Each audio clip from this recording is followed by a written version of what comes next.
Tahun 2010. Siang itu, ponsel jadul Aris berbunyi. Sebuah pesan masuk dari temannya. Dadang, Riz, ada loker di pabrik cat. Gajinya lumayan, 3 bulan kerja langsung diangkat jadi karyawan. Hati Aris langsung bergetar. Wah, lumayan nih. Tapi kok aneh, masa 3 bulan langsung diangkat. Meski ragu, harapan lebih besar. Daripada terus di rumah, Aris langsung membalas. Aku mau, Dang, alamatnya di mana? Malam itu, di kamar sempitnya, Aris menyiapkan semua berkas lamaran. Ia menatap amplop coklat di tangannya, penuh harap. Ya Allah, semoga diterima, bisiknya. Ibunya datang menghampiri. Kamu nyiapin lamaran, Riz. Mau kerja di mana? Di pabrik cat, Bu. Gak jauh dari rumah, cuma 15 menitan. Wajah ibunya tampak khawatir. Tapi kamu kan gak punya motor. Gimana perginya? Aris tersenyum menenangkan. Nanti Aris pinjam motor Arul. Bu, ibu doain aja ya, biar Aris diterima. Keesokan paginya, Aris berangkat ke pabrik dan menitipkan surat lamarannya pada satpam. 3 hari kemudian, pesan yang ditunggu-tunggu akhirnya datang. Panggilan interview. Aris hampir tak bisa menyembunyikan kegembiraannya. Hari berikutnya, dengan kemeja putih rapi, ia berangkat ke pabrik. Puluhan pelamar sudah menunggu. Setelah 20 menit interview, HRD hanya berkata, nanti kalau lolos, kami kabari lewat SMS ya. 2 hari kemudian, pesan itu datang lagi. Aris lolos dan diminta mengikuti tes tertulis, lalu tes kesehatan. Semua berjalan lancar. Hingga akhirnya, HRD berkata dengan senyum tipis, besok Senin sudah mulai kerja ya. Hari itu, Aris pulang dengan langkah yang begitu ringan. Semua perjuangannya akhirnya terbayar. Hari-hari pertama bekerja di pabrik cat bertingkat 3 itu berjalan lancar. Lantai 1 untuk produksi cat warna, lantai 2 untuk cat hitam dan loker karyawan, sementara Aris bekerja di lantai 3. Semua tampak normal sampai hari keempat. Menjelang sore, supervisor menghampiri Aris. Riz, hari ini kamu lembur sampai jam 12 malam ya. Tapi, sendiri. Aris menelan ludah.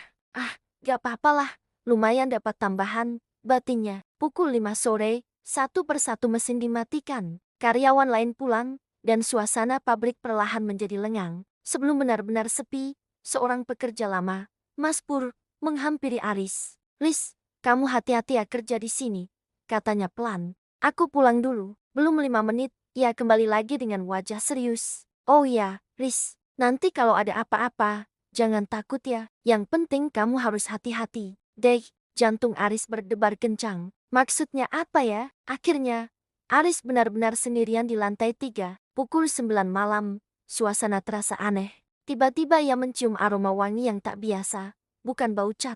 Tak lama kemudian, bau itu berubah jadi busuk menyengat. Bau busuk dari mana ini? Gumamnya. Ia memilih tidak peduli dan mencoba fokus. Ruangan terasa makin pengap, jadi Aris membuka jendela besar. Ah, lumayan. Nggak panas, ucapnya lega. Namun tiba-tiba teng, suara keras seperti ada batu mengenai drum kosong membuatnya tersentak.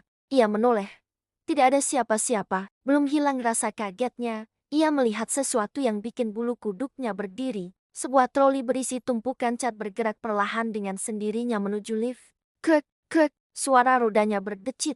Lah, kok bisa jalan sendiri? Dengan menahan rasa aneh, Aris mendorong troli itu kembali ke tempatnya. Tak lama, Pak Iman, satpam pabrik, datang. Mas Aris, liftnya saya kunci ya, ucapnya. Nanti pakai tangga aja. Sebelum pergi, Pak Iman menambahkan, oh iya mas, hati-hati ya kalau kerja di sini. Iya pak, kok aneh ya? Tadi Mas Pur juga bilang gitu. Pak Iman hanya menatap Aris sejenak, lalu pergi. Tepat pukul 11 malam, seorang security datang lagi. Tapi Aris tak kenal, wajahnya pucat, matanya kosong. Ia mendekat perlahan. Mas, mau selesai jam berapa? Tanyanya datar. Bentar lagi, Pak, jawab Aris. Security itu lalu berjalan pergi, masuk ke dalam lift. Aris membeku. Bukannya lift tadi dikunci Pak Iman, gantungan kuncinya masih di tempatnya. Hawa di ruangan terasa semakin dingin. Lalu, terdengar tawa wanita, cekikikan pelan dari kejauhan. Perasaan di sini semua karyawan laki-laki. Rasa takutnya memuncak. Aris memutuskan segera pergi. Setelah menulis laporan, ia turun ke lantai 2 menuju loker untuk ganti baju. Saat itulah, ia mendengar suara orang mandi dari kamar mandi. Loh, ternyata ada yang lembur juga. Batinnya lega, matanya tertuju pada sebuah loker yang terbuka. Di sana tertulis nama, Rusli. Oh, jadi yang mandi Mas Rusli, ucapnya pelan. Tak lama, seorang laki-laki keluar dari kamar mandi hanya dengan celana pendek. Wajahnya pucat, tapi senyumnya ramah. Mas lembur ya? Tanyanya. Iya, Mas. Mas juga ya? Balas Aris. Iya nih, Mas. Jawabnya sambil tersenyum. Aris pun pamit pulang, meninggalkan pabrik itu dengan perasaan lega. Keesokan paginya, Aris masuk kerja dengan bayangan kejadian semalam masih menghantui. Di lantai produksi, ia bertemu Mas Pur. Mas, tadi malam aku sudah tulis laporannya, ucap Aris. Setelah hening sejenak, ia memberanikan diri bertanya, Mas, tadi malam itu ada yang lembur juga loh. Namanya Mas Rusli. Sebelum aku pulang, dia sempat mandi. Begitu nama Rusli terucap, Mas Pur langsung terdiam. Wajahnya mendadak tegang. Loh, kamu tahu dari mana? Riz, kalau itu Mas Rusli. Tanyanya kaget. Dari lokernya. Mas, tadi malam lokernya kebuka. Ya berarti itu Mas Rusli kan yang mandi? Mas Pur menggeleng cepat. Kamu jangan bercanda lah. Riz, aku nggak bohong. Mas, aku lihat sendiri. Mas Pur terdiam, lalu berkata singkat, ayo sini. Mereka berjalan ke deretan loker. Mas Pur berhenti dan menunjuk sebuah loker yang tertutup rapat dengan gembok. Nih, Riz, lokernya dikunci. Aris tertegun, dan Mas Rusli itu sudah nggak kerja di sini lagi, lanjut Mas Pur. Dia sudah pulang kampung. Dada Aris terasa makin sesak. Loh, terus semalam itu, aku lihat masih ada bajunya.